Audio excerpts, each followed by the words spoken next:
여전히 남아있는 미제 사건들 여러분 다 기억하시죠? 더 절절한 사건 하나를 여러분께 말씀드리고자 합니다.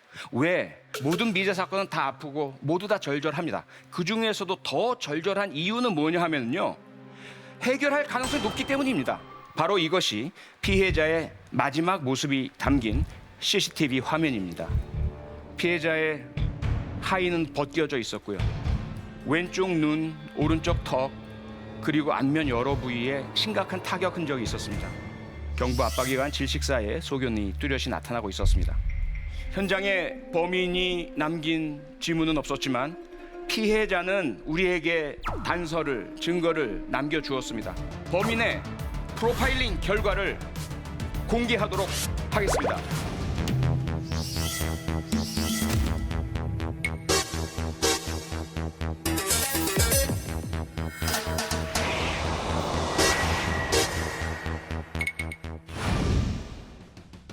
네, 여러분 안녕하십니까?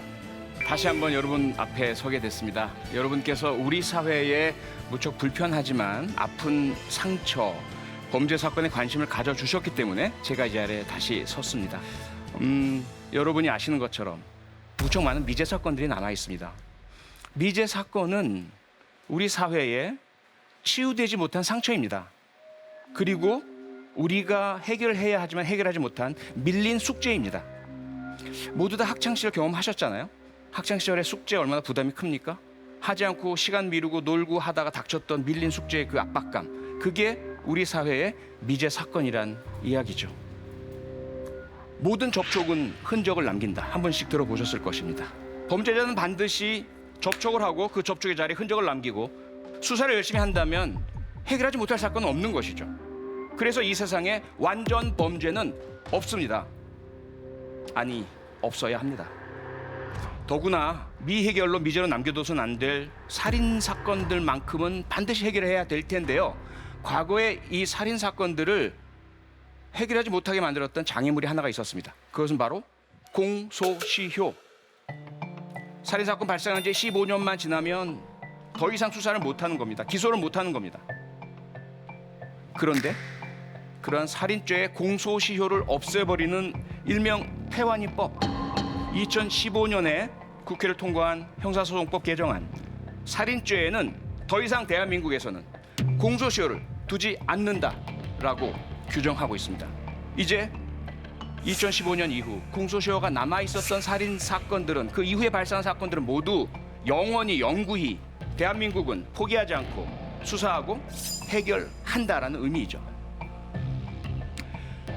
그런데 너무나 안타깝게도, 너무나 충격적이게도 이 법의 이름 태완이 사건은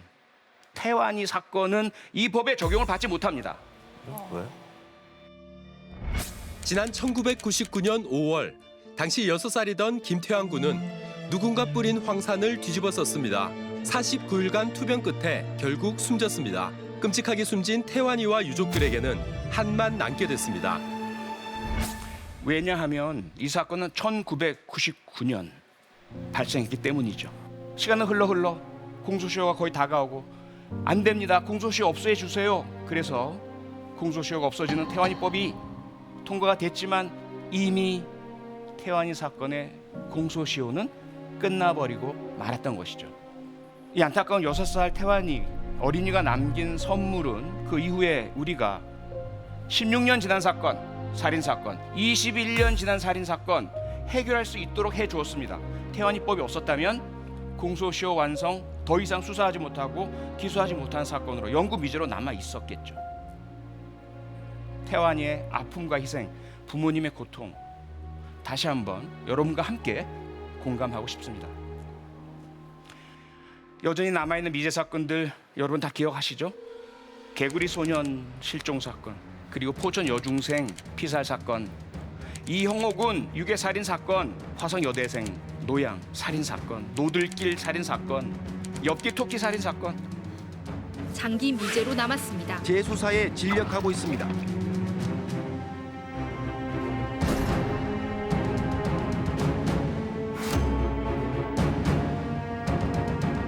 그 사건이 저나 우리 경찰관들에게는 씻기지 않는 흉터로 몸에 마음에 남아 있습니다.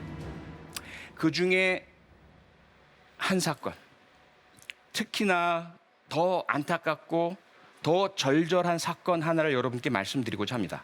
왜? 모든 미제 사건은 다 아프고 모두 다 절절합니다. 그 중에서도 더 절절한 이유는 뭐냐 하면요, 해결할 가능성이 높기 때문입니다. 해결할 수가 있기 때문이죠. 왜? 물적 증거가 있습니다. 용의자만 특정된다면 그가 범인인지 아닌지를 가를 수 있는 확실한 증거가 있는 사건이기 때문에 그렇습니다. 때는 2010년으로 거슬러 올라갑니다. 목포 여대생 살인사건. 전라남도 목포시에 있는 한 여대생이 아르바이트를 하고 있었습니다. 대학교 4학년 곧 졸업을 앞두고 있었고요. 아르바이트를 마치고 11시 20분경 집으로 돌아가는 길, 언니에게 문자를 남깁니다. 언니, 나 지금 퇴근해서 집으로 가고 있어. 공원길로 가고 있어.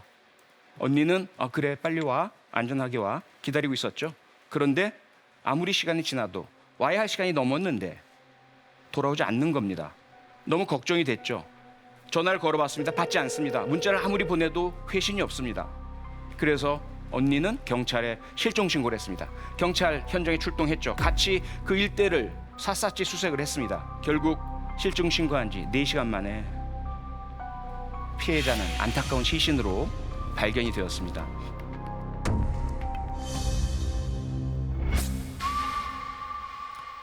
바로 이것이 피해자의 마지막 모습이 담긴 CCTV 화면입니다. 공원길로 가고 있어 언니. 그 공원길을 따라서 가다가 시신으로 발견이 된 겁니다. 경찰이 발견한 시신의 모습은요, 피해자의 하의는 벗겨져 있었고요. 왼쪽 눈, 오른쪽 턱, 그리고 안면 여러 부위에 심각한 타격 흔적이 있었습니다. 그리고 목이 졸려 있는 경부 압박의 흔적이 역력했고요. 경부 압박에 의한 질식사에 소견이 뚜렷이 나타나고 있었습니다.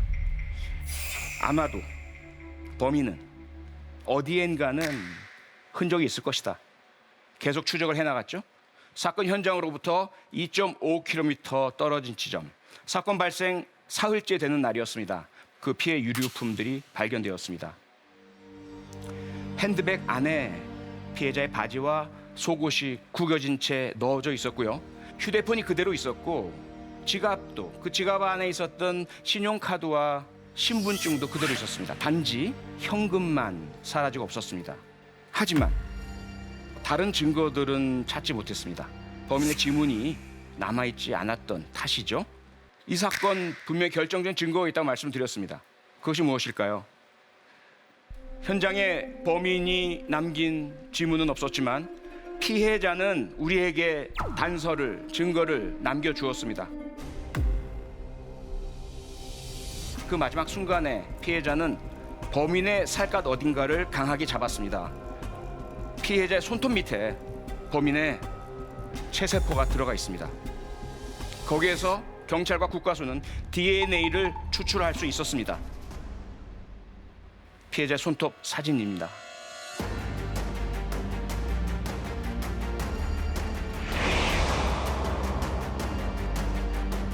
안타깝고 아쉽게도 DNA는 지문과 다르죠. 지문은 모든 대한민국 남녀가 십지 지문을, 10손가락 지문을 다 찍고 남깁니다. 이것이 전부 데이터베이스에 보관되어 있고요. 하지만 DNA는 그렇지 않습니다.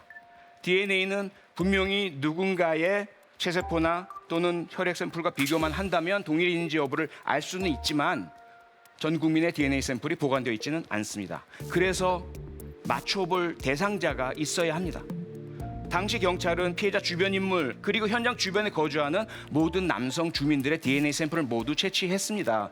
그리고 비교 검토를 해봤습니다. 하지만 일치하는 범인은 발견하지 못했습니다. 이런 사건 더 이상 발생하면 안 되지 않습니까? 이런 짓 저지른 범인 반드시 잡아야 하지 않겠습니까? 결코 자유롭게 활보하면서 공기를 마음껏 들이쉬고 생활의 자유를 누리도록 우리는 방치해서는 안 됩니다. 해결해야 합니다. 그래서 저는 오늘 제보가 절실합니다. 범인 가까이 있는 사람의 제보가 절실합니다.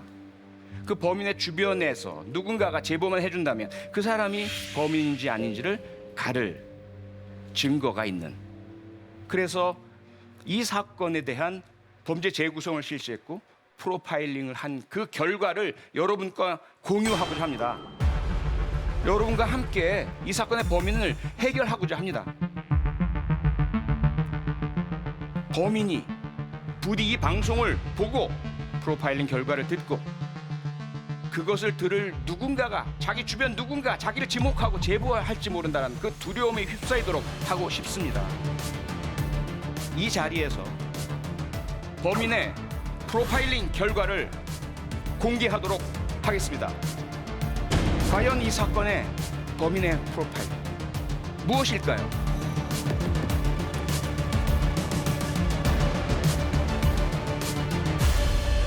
죄송합니다.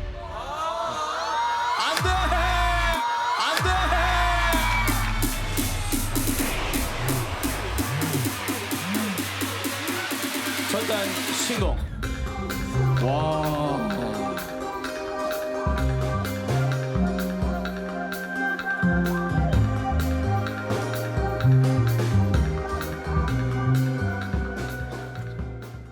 이런 절단 신공은 저희 프로 사상 처음입니다. 그리고 저는 사실 너무 좀 감동을 받은 게 표창원 교수님이 얼마나 많은 더 자극적이고 더 어떻게 보면 여러분들이 듣고 싶어하는 얘기가 많았겠어요. 근데 그걸 다 뒤로 하고 우리가 꼭 알아야 하는 한 명이라도 더 봐야 되는 이 이야기, 현재 진행형인 이 이야기를 가지고 나오신 거에 굉장히 감동을 받았는데 아니 셜록 홈즈 세치현님은 오늘 이 시간을 준비하면 정말 많은 고민을 하셨을 것 같다는 생각이 들었어요. 그러니까 셜록 홈즈 세치현님의 입장에서 가장 가치 있게 이 시간을 좀 사용하신 게 아닌가라는 생각이 들었고 말씀하신 얘기 들으면서 좀 떠올랐던 이야기가 그 살인의 추억 영화에 대해서 봉준호 감독님이 그때 말씀하시기를 그때는 이제 진범이 잡히지 않았을 때여서 이 영화가 개봉했을 때 꼭 그가 봤으면 좋겠다라는 그 말씀을 하셨거든요. 네. 근데 마지막에 이제 진범이 또 잡혀졌고 그래서 오늘 이 시간도 좀 좋은 쪽으로 많이 보탬이 됐으면 하는 생각이 조금이나마 들었습니다. 보탬이 됐으면 좋겠다. 그래서 오늘 뭐 투표 결과와 상관없이 전 여러분께 프로파일링 결과를 말씀드리겠습니다. 그러니까 너무 부담 갖지 마시고요. 네. 자유롭게 투표. 얘기하지. 지고 나서 얘기했으면 돼. 아 그런가요? 자유롭게 투표해 주기 바랍니다. 뭐. 예. 아니 안 그래도 그 얘기를 드리려고 했거든요. 이거는 우리가 알아야 되는 거니까 결과에 관계없이 한번 좀 얘기해 주시면 어떨까라고 부탁을 드리려고 했는데 최초로 빵표 예상합니다. 어차피 나올 거니까. 자, 좋습니다.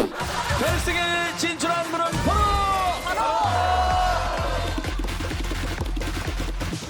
셜록 홈즈 대치요.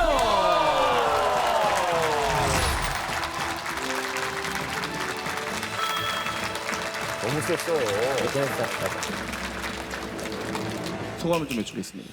범죄 사건은 우리 사회에 정말 불편하지만 아픈 상처라서 함께 조금 불편해도 들어주시고 특히 이 미제 사건 DNA가 있으니까요. 범죄자의 존재만 어디에 있는지만 누군가 얘기만 해주신다면 반드시 잡을 수 있거든요. 그 부분에 함께 해주신 거 감사드립니다. 고맙습니다. 좋습니다.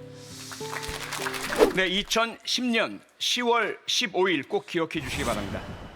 전라남도 목포시 상동에 위치한 한 공원길에서 혼자 걸어가던 여대생이 겪었던 그 끔찍한 피해 상황. 그 여대생은 결국 인근 배수로에서 숨진 시신으로 발견이 됐습니다. 먼저 이 사건에 대한 범죄 재구성 결과를 좀 말씀드리면요. 아마도 범인은 그 공원 인근에서 기다리고 있었던 것으로 보이고요. 범행 대상이 될 사람을 혼자 걸어오는 피해 여대생을 발견을 하고는 갑자기 달려들어서 얼굴을 폭행한 것으로 일단 판단이 됩니다. 그리고 나서 성폭행을 하려다가 피해자의 저항으로 아마 몸의 어느 부위에 상처가 생기고 피해자를 살해한 것으로 이렇게 지금 추정이 되고 있습니다. 13년째 현재 미제 사건으로 남아있는 이 사건의 범인에 대한 분석 프로파일링 지금부터 말씀드리겠습니다. 첫째, 그는 범행 당시 혹은 그 이전에 목포시 상동 인근에서 거주했거나 근무했었던 사람일 가능성이 높습니다. 그 인근 지리를 잘 알고 있었던 것으로 보이고요.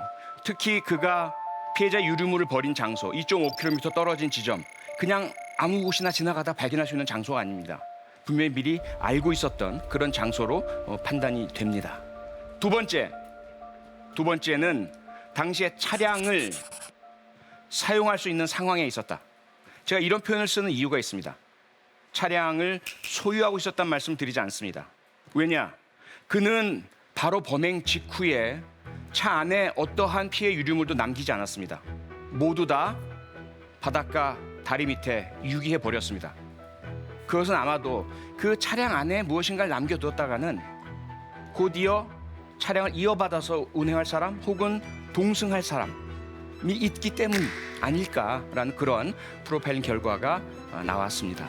주변에 있었나 잘 한번 살펴봐 주시고요. 세 번째, 그 당시에 그의 생활상은 출퇴근이 일정치 않은, 즉 아침에 일찍 출근할 필요가 없는 사람일 가능성이 높다.